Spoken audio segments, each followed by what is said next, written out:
portanto, era um negócio vantajoso, e Salamina não era um caso isolado. Em um trecho da Economia Antiga, Philem pergunta-se: a decisão de Cícero, no caso de Chipre, não ridicularizou o Cícero moralista? Sim, sem dúvida. Não obstante, também podemos interpretar a sua decisão como um ato de fidelidade ao seu projeto de político em Roma, o de apoiar seus aliados. Estava mais atentado ao macro do que ao micro, mesmo que isso significasse ir contra o seu próprio edito. Esta interpretação depende muito do ponto de vista, seja mais prático, no sentido da política moderna, seja mais idealista, ser fiel aos princípios, aos próprios princípios filosóficos. De todo modo, a decisão do Cícero governante é incoerente ao discurso do Cícero defensor da justiça. Já a nobreza de Bruto não foi questionada, pois ele continuou sendo um homem ainda mais rico, um senador que não emprestava dinheiro diretamente, pois não dependia do lucro dessa prática que para Cícero era infame. Bruto, portanto, não era um fenerator. O serviço sujo foi realizado pelos seus testas de ferro, com toda discrição, pois, afinal, somente eles, os feneratores, e os homens da elite, como Bruto, Ápio, Cláudio, Cícero e Ático, sabiam quem era o verdadeiro credor. Diante de Salamina, possivelmente, Cícero tenha sido visto como alguém que, por uma razão desconhecida, deixou de defender os injustiçados. Já Bruto continuou como um bom patrono. Bem, apesar da postura quanto ao caso acima anteriormente narrado, não podemos deixar de dizer que Cícero não explorou os habitantes da Cilícia, e ele não aceitou receber as contribuições ao governador. Ele, em si, ao que parece, não agiu de modo corrupto, somente foi omisso. Seu governo foi bem visto pelos romanos. Com a exploração econômica e financeira das províncias, como a exploração econômica e financeira das províncias era o meio de se fazer fortuna de modo mais rápido, muitos romanos ricos se lançavam nessa aventura, pois era uma forma de garantir dinheiro para manter os caríssimos projetos políticos e pessoais. Manter esses projetos era, antes de mais nada, manter a república de pé, a partir de um ponto de vista. Era manter a própria honra pessoal. A corrida pelas honrarias era algo tão angustiante para essa elite senatorial e equestre que a busca pelo dinheiro era a garantia da honra pessoal, mesmo quando esse dinheiro não se frutificava aos olhos decentes, de modo nobre, ou seja, a partir do trabalho da terra. Para se enriquecer, bastava ter um capital e testas de ferro, e, é claro, correr o risco. Mas os mais ricos tinham medo de perder essa corrida pelas honrarias, que era a garantia pelo dinheiro dentro de um grande quadro de corrupção eleitoral, política e econômica. Nesta época, quase todos os senadores tinham negócios financeiros concomitantes aos negócios agrícolas, pois, como sabemos, e eles sabiam, durante as crises financeiras, o preço da terra abaixa e os juros subiam. Então, ter dinheiro aplicado no mercado de crédito era muito lucrativo e era, sem dúvida, um modo de diversificar as formas de obtenção de riqueza. No Império, isso deixou de ser um negócio vergonhoso, assumiram logo. Tanto que Sêneca e Plínio falam sem pudor de seus negócios aplicados a juros. Era caro manter aquela vida de fachada para permanecer no poder. O álbum do censor podia excluir o senador menos rico. Era necessário, portanto, ter casas ricas, mesmo que o dinheiro do pagamento fosse emprestado, como fez o próprio Cícero ao comprar sua luxuosa casa do Palatino. Não bastava ser rico, tinha que parecer rico. Você vale o que tem, disse um personagem do satírico um século depois. Esses senadores eram credores de alguns e devedores de outros, tanto na República quanto no Império. Na metade do século I d.C., Sêneca escreveu que, caso os senadores quitassem suas dívidas, eles não teriam mais nada. A postura de Cícero, no caso de Salamina, é bem clara. Ele tentou, de todos os modos, resolver os problemas financeiros. No entanto, a tentativa foi interrompida quando ele soube que um de seus pares era o pivô do problema, o Bruto. Nesse sentido, no início das cartas, temos um governador satisfeito, orgulhoso com a felicidade do seu povo. No final, temos um governador acovardado pelas questões ligadas aos interesses privados. Apesar de seus anseios honestos e preocupados, para não decepcionar um membro da Cúria, Cícero abandonou o caso e não pôde nem fazer valer o seu próprio edito, que limitava os juros a 12%. Ele nem concedeu aos salaminianos a possibilidade de depositar o dinheiro no templo para bloquear o crescimento dos juros. Ou seja, nem um meio termo para os salaminianos. Com isso, não queremos julgar o comportamento de um homem do passado, cujas obrigações e deveres eram bem diversos dos nossos. Só queremos insistir na encruzilhada político-financeira na qual ele se encontrava, pois ele tinha duas opções. Ou ele fazia valer seu edito e cumpria o seu papel de governador, cujo poder público deveria resolver um problema tão injusto aos salaminianos, ou ele refletia no peso de suas relações na capital, pois era para lá que ele iria voltar em pouco tempo. Tinha que ser fiel aos seus princípios de justiça, com relação ao edito ou ao seu grupo. Ele escolheu seu grupo. Antes de mais nada, Bruto era um aliado de Cícero. E Roma, como sabemos, estava à beira de uma guerra civil. Era necessário defender os seus, mesmo quando um dos seus não era a flor que se cheire. Júlio César, do grupo oposto, estava quase atravessando o Rubicão. Cícero procurou certamente ser um bom governante da província, como foram Lúculo, Gabínio e o próprio Júlio César. Mas os interesses de grupos privados atrapalharam. Apesar de não ter feito nada pelos salaminianos, nem o meio termo, que foi o depósito de dinheiro no templo, Cícero deixou transparecer sua dor e seu desapontamento ático. Os salaminianos ficariam à sorte do próximo governador, o Paulo Sérgio, amigo íntimo de Bruto. O desfecho nem precisamos saber. Certamente foi péssimo para os salaminianos. A justiça não foi feita. Cícero, talvez, não foi esquecido pelos salaminianos, como quem não conseguiu fazer valer o seu próprio edito. E Bruto continuou sendo um excelente patrono. Depois disso, não tivemos mais notícia do caso. Tem um pós-scriptum, que eu vou ler para vocês. Uma provocação nada acadêmica. No caso de Salamina, é certo que se fosse um Catilina, um Verres, a história seria bem diferente. E teríamos em nossas mãos um grande processo chamado contra Escaptio, Martínio e outro. Extorsão, corrupção, usura e abuso de poder em Salamina.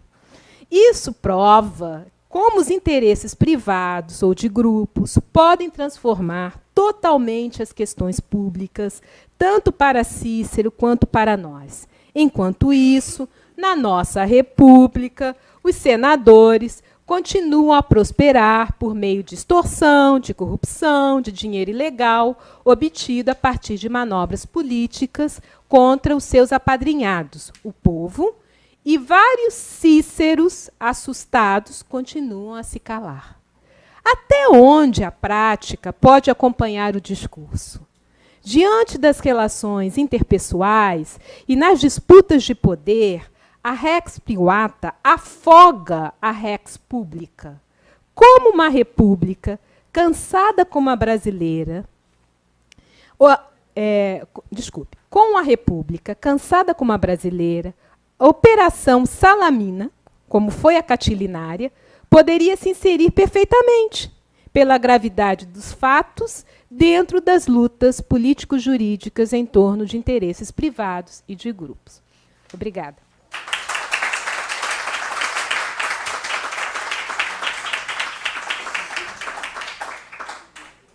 Obrigado, Renata. Thank you very much for presenting this lively contribution that David has made to Is there time for the translation?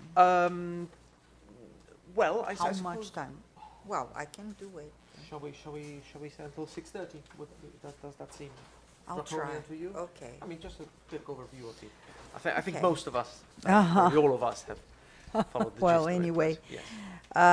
This theme is very well known by finance and economy, but not always by historians that study Cicero as philosopher and orator. We'll talk about the more pragmatic Cicero, a Cicero as governor of a province that for a long while suffered with the excesses of Roman bureaucracy, connected to publicans and to Italian businessmen that fixated in the Hellenic East to make fast money for themselves and for the rich senators. The main characters are on the one hand Cicero and Atticus, on the other Scaptius, Martinius, and the Roman senator Marcus Junius Brutus, and the representative of Salamina. We do not know their names. Cicero starts his narrative to Atticus in letter 5 and does not cease making praises to himself.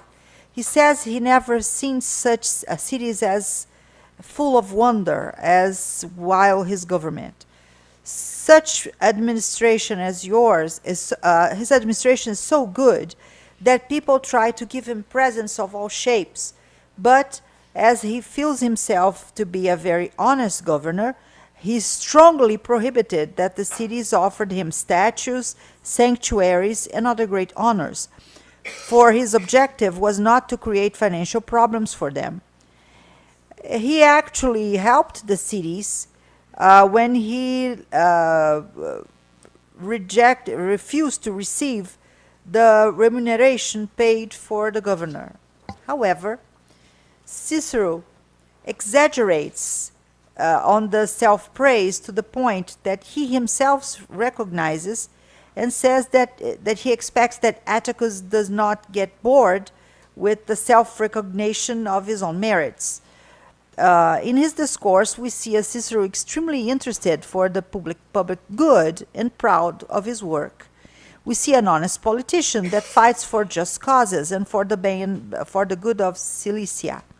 Effectively, he did refuse the tribute that was paid to the governor, a vectigal praetorium, and that helped the inhabitants of the province. The analyzed letters were written between the days of 19th of December of 51 and 7th of May of 50. In trying to resolve the political and economical problems of the region, Cicero sent innumerous letters, some to the princeps like Deivid and Ariobarzani, both indebted to Brutus and Pompeius, others to the governors of neighboring provinces, and also to his friends, especially Atticus. In these letters, he presents with details the conditions of the province. In a single chorus, historians defend that the last century of the Republic is the richest for the study of financial relations. Yes, it is true, but it wouldn't be as rich if it wasn't for Cicero's correspondence. I do not believe that the richness of information is a characteristic of the century in itself, but it's due to the richness of the Ciceronian letter writing that we know it well. Cicero wrote between 19th of December and 5th of January that he had to resolve the difficult conflict between the great Italian negotiators, Scaptio and Martinius, with the inhabitants of the city of Salamina.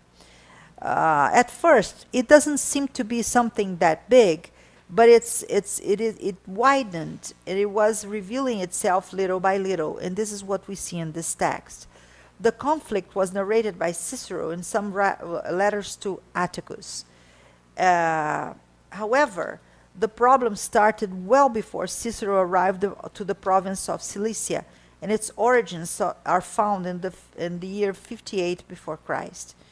In 58 before Christ, after Cyprus was annexed to the province of Cilicia, two Roman senators became patrons of the city of Salamina, Brutus and Cato. Cato, right? Caton? Cato. The inhabitants started to feel protected, having two strong representatives of the interests of the city on the Roman Senate. During the first financial problem, the Salaminians went to Rome, asked for a loan of money to the patrons. However, a law dated 67 before Christ, called Lex Gabinia de Versura Romae Provincialibus non facenda, prohibited the Romans to lend money to foreign embassies. That is because there was a long history of excesses. The law imposed to the magistrates not to recognize the validity related to the syngraphy. So the loan was not done. In Cyprus, there were two characters that could solve the affliction of the city of Salamina, the negotiatores Scaptio and Matinio. They had a great impedium, capital destined to the loan of money. The Salaminians in the year 56 before Christ, we ignore the month, they took a loan of a great amount of money, around 50 to 60 talents, possibly to pay taxes due to the city of Rome. We're not certain. But how did they do this if Lex Gabinia prohibited it? The negotiatores, they got two senatus consulta, which gave validity to the loan, so going around Lex Gabinia. It seems a little strange that the Senate would go around the law to privilege two unknown loaners, I don't know how to say it, lenders, yes. But we will soon see the true interest behind this. After 56 before Christ, the loan was made and it was valid. At that time, Cilicia was run by Publius Cornelius Lentulus Inter from 56 to 53 before Christ. And it seems he was a good governor and did not try to exploit the province for his personal enrichment.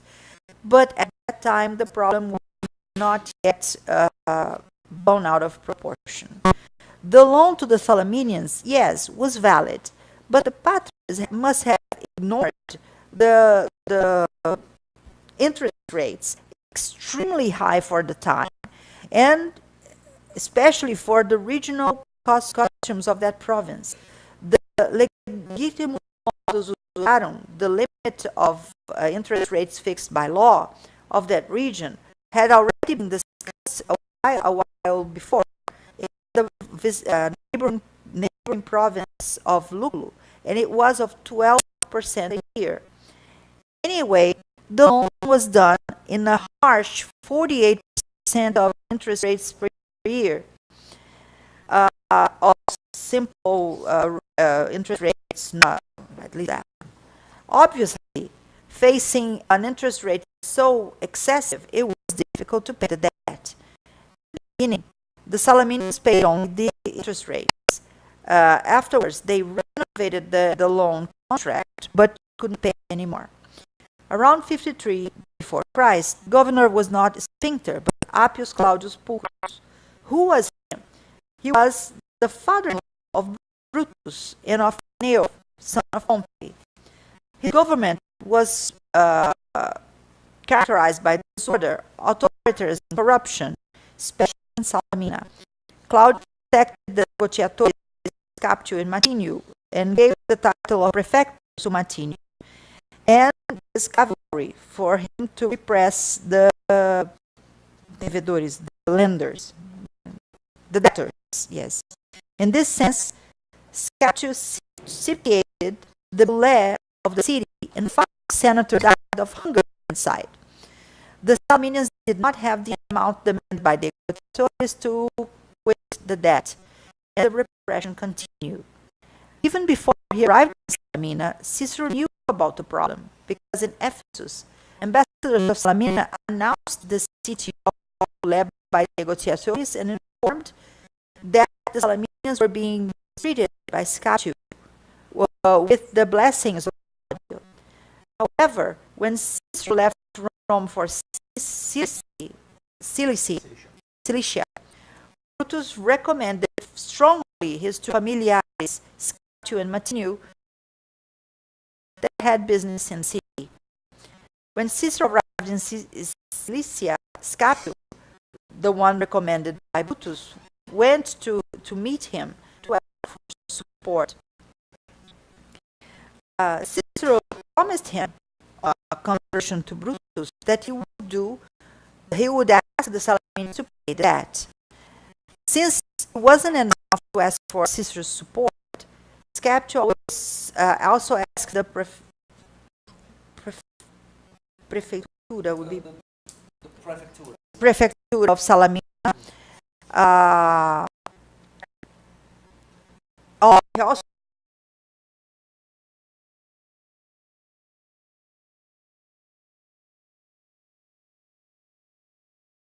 for the prefectura of Salamina, just as he did to Appius Claudius. Cicero was categorical in saying that he would never give the prefectura to a negociator.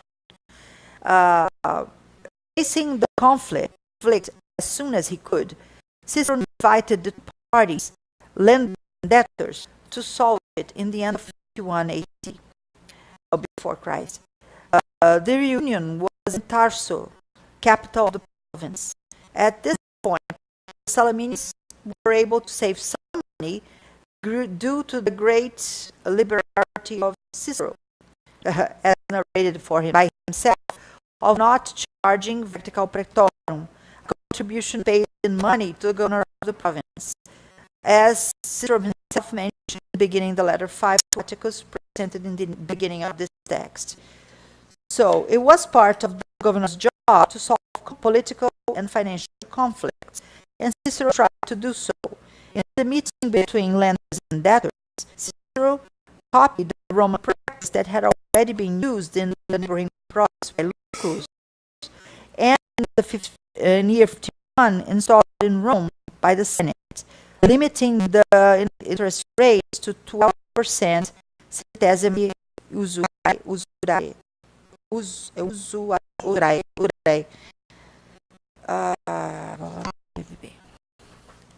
The Salaminians recalculated the debt, and after a new edict by Cicero, started to owe 106 talents. However, Scapio was adamant in demanding 200 talents. We cannot forget that each talent was worth around 26 to 32 kilos in gold. So 200 talents were equivalent of 1,200,000 drachmas, a considerable high amount to the ancient world and also for today. Scapio and Matinio did not accept the recalculation of debt. They were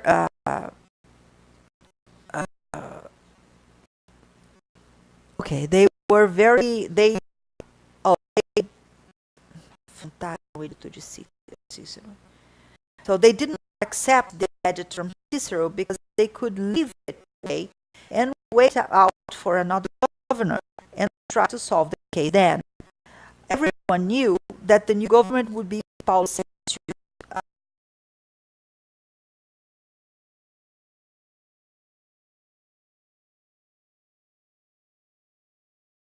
much more solicitous to the demands of the negotiators than Cicero himself.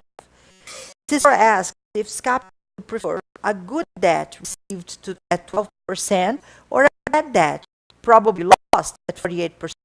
He did not take it.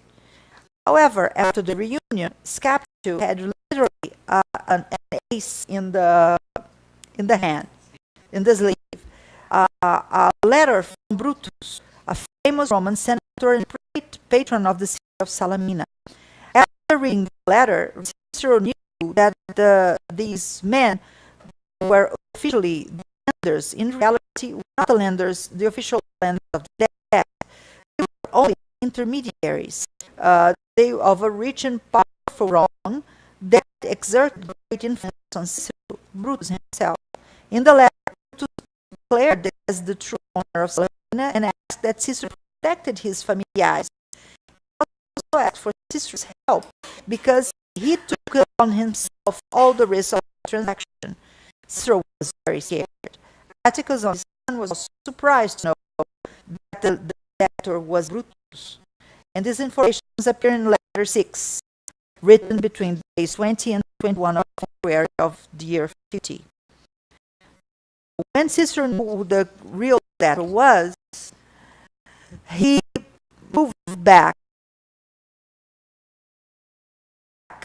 on his own edict and did not allow the Salaminians to pay the debt in the temple. Cicero could have allowed the city to deposit the money in the temple so that it did not suffer judicial persecution. For such deposit in the temple would avoid the reservation of the interest rates. The temples were used then as a local to leave the money in safety until the parties could agree. The temples at the time also lent and took money. The temples had a role, an important role inside the financial relations of Hellenic East in Roman times.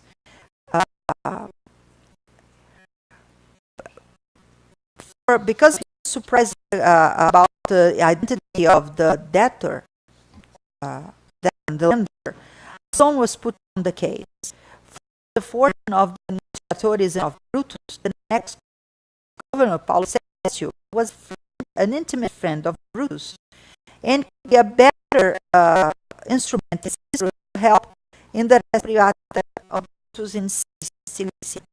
We do not know the end of the story. We only know that the scare silenced our brave Cicero. In the East, the first known senators that we have news of started on the first century before Christ. However, we know that since the end of the Seven Wars, this activity started to flourish with autores e feratores. What's the difference between a negociator and a federator? The first were in the Republic, Romans or Italians moved out of Italy with the objective of making commercial transactions of several types. The second ones were loaners, professional loaners of money on it. However, even though the activities are different, the same person could be a negotiator or a financier, and that is the case of Scapio and Antinio. So, in this kind of transaction, even though the negotiators were the official lenders with the due license, the true risks were assumed by Brutus, but from not taking risks, they had the money back using the possible means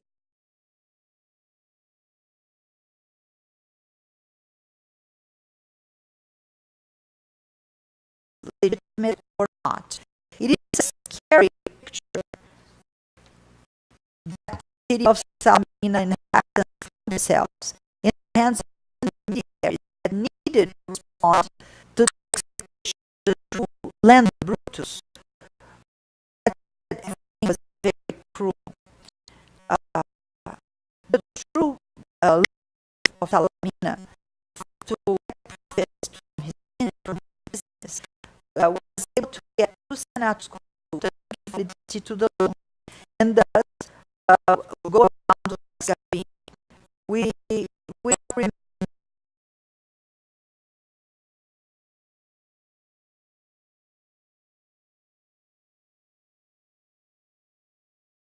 he was also the lender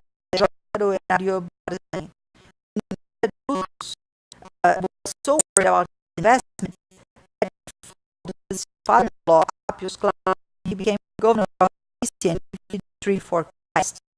And in 49, Christ went back to the region to to Cicero.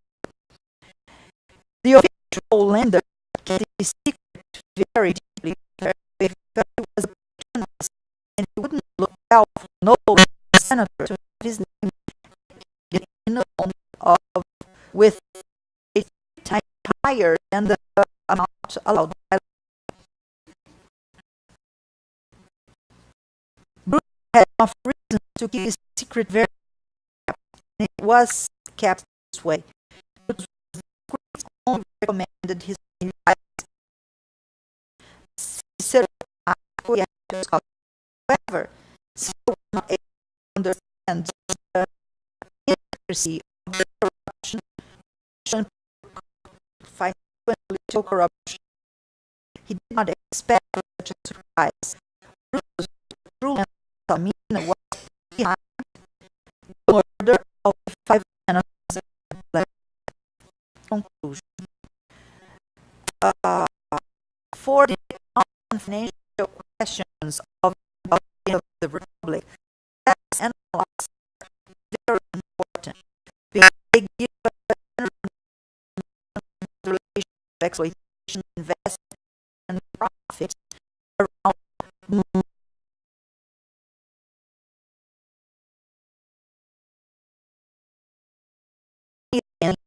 interest. It also offers data important data on the way progress was good, taking into account the more different public and private interests.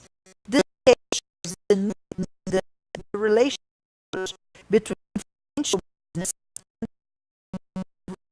political and military domination. It wasn't enough to dominate through the charging of taxes. Imperialism also revealed itself the high exploitation of the contribution, keeping with the high interest rates, opportunity to boost the more private money. Therefore, was an advantage of full advantage in salary was an isolated case.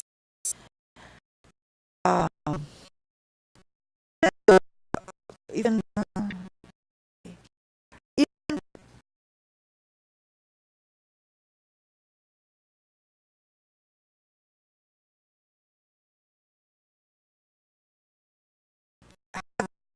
the possibility on this case, we cannot say that Cicero did not accept contributions to the government. The man seems not act in a way. He was only amiss. The government was well by the roads. Since the of the provinces was a way of making many rich Romans engaged in the venture, a way of getting money to maintain the project. These projects were for the Republic on state. It was the force for was so important for these territory. For money was a guarantee for on even when would not come from the origins, no, that is from the work of the land. Get rich, all you need was capital and some intermediaries, and for the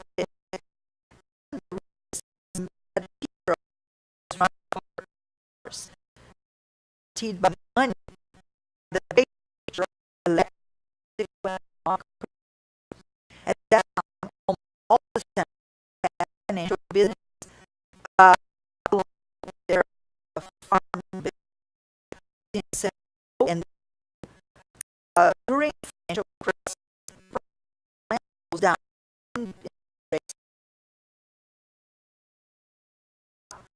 So having money in the market was much with the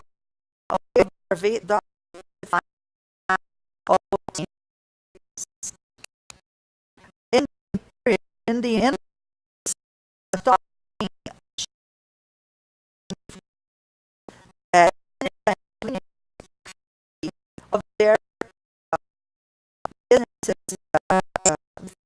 high interest rates. This was the case of no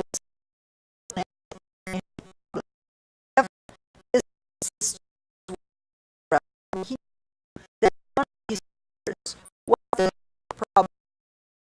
This sense, in the beginning,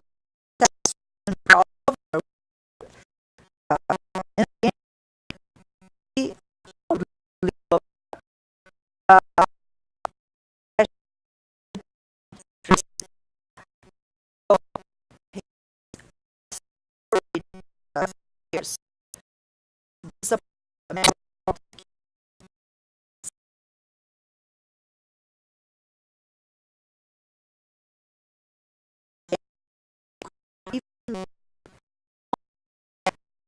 That didn't even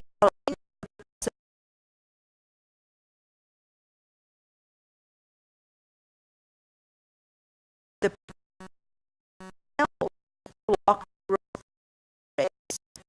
That even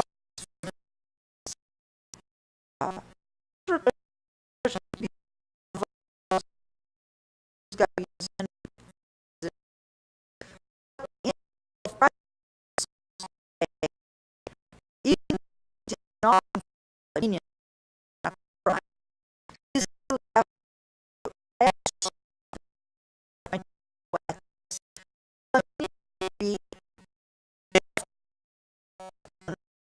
test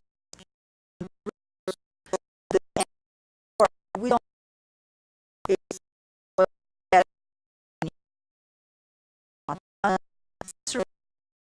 for one where his T had no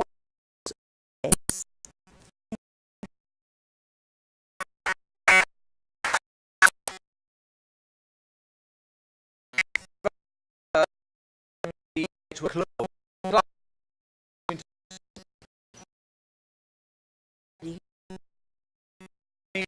3